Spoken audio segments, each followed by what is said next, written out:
மத்தேயு 18வது அதிகாரம் 11வது வசனத்தை வாசிக்க கேட்போம். மத்தேயு 18:11வது வசனம். மனுஷகுமாரன் கெட்டுப்போனதை ரட்சிக்க வந்தார். கெட்டுப்போனதை ரட்சிக்க வந்தார். இயேசுவே, எங்களோடு நீர் பேசும். மனுஷ சத்தம் அல்ல, கர்த்தருடைய சத்தம் வெளிப்படட்டும். இயேசுவின் நாமத்தினால கீழ்ப்படிய எங்களை ஒப்பு கொடுக்கிறோம். இயேசு மூலம் ஜெபிக்கிறோம் பிதாவே, ஆமென்.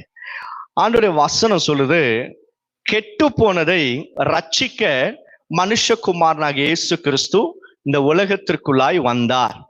நல்லா இருக்கிறதல்ல, மிகவும் கெட்டு போய் ஸ்பாயில் ஆகி போய் பாழாய் போனதை ஈஸ்வரா நம்ம எல்லாம் என்ன செய்வோம் அப்படின்னா வெளியே கொட்டிடுவோம். இல்லை யாரும் அதை பற்றி பெருசா பொறுப்பெடுக்க மாட்டோம். ஒண்ணு கொளுத்திடுவோம், இல்லைன்னா குப்பையில கொட்டிடுவோம். ஆனா வசனம் சொல்லுது, அப்படி கெட்டு போனதை அதை ரட்சிக்கும்படியாக இயேசு வந்தார் என்பது வேதத்தில் எழுதப்பட்டிருக்கு. இந்த மாதத்துல கர்த்தர் நமக்கு ஒரு வாக்குத்தத்தம் கொடுத்திருக்கிறார்.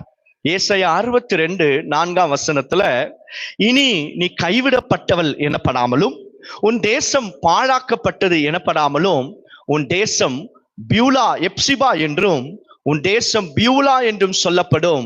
கர்த்தர் உன் மேல பிரியமா இருக்கிறார், நீ வாழ்க்கைப்படுவாய். ஆமென். பாருங்க, எப்சிபா என்பதற்கு என்ன அர்த்தமா? டிலைட். அது ஒரு எபிரேயர் பதம். டிலைட், சந்தோஷம் என்று சொல்லி அர்த்தம். பியூலா என்பதற்கு என்ன அர்த்தமா? மேரீட், நீ வாழ்க்கப்பட்டிருக்கிற என்று சொல்லி அர்த்தம்.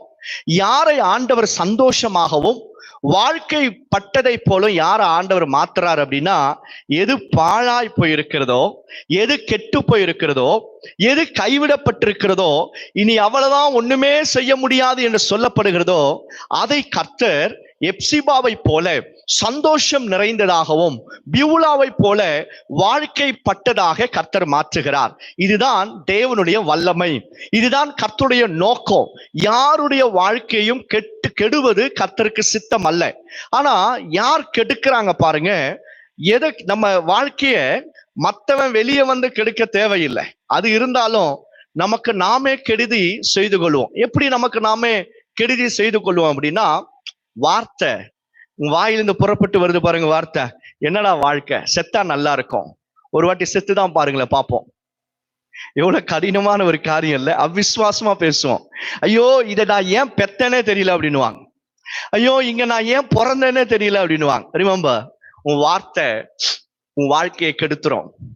உங்க வாழ்க்கை நல்லா இருக்கணும்னாலும் கெட்டு போகணும்னாலும் your words are very powerful. உங்க வார்த்தைகள் ரொம்ப ரொம்ப வல்லமையுடையது. நமக்கு நம்முடைய வாழ்க்கையை நீங்க உங்க இருதயத்தை நீங்களே பரிசோதித்து பாருங்களேன். யாரோ என்றைக்கோ சொன்ன வார்த்தை இன்னும் உள்ளத்துல தெச்சு இருக்கும். அப்படியே நூல் போட்டு தெச்சா எப்படி இருக்கும், அந்த மாதிரி நம்ம இருதயத்தை தெச்சு இருக்கும். மறக்கவே மாட்டோம். அன்னைக்கு அந்த நாள்ல அப்படி சொல்லிட்டால, அது அப்படியே இருதயத்துல இருக்கும். கர்த்தருடைய பிள்ளைகளை, நம்ம பேசுற வார்த்தை அல்லது நம்ம செய்கிற கிரியைகள் நம்ம வாழ்க்கைய கெடுக்கவும் செய்யும், நல்லதா இருக்கவும் செய்யும். பல நேரத்துல நம்ம வாழ்க்கையை நாமே கெடுத்து கொள்ளுகிறோம். தவறான டிசிஷன்ஸ், தவறான வார்த்தை, தவறான மனப்பான்மை, கேரக்டர், இதெல்லாம் என்ன செய்யுமா, நம்ம வாழ்க்கைய கெடுத்துடும். பெருமை, சில பேர் இறங்கி போய் மன்னிப்பே கேட்க மாட்டான். சில பேர் அவங்களுக்குள்ள ஒரு ரியல் லவ்வே இருக்காது.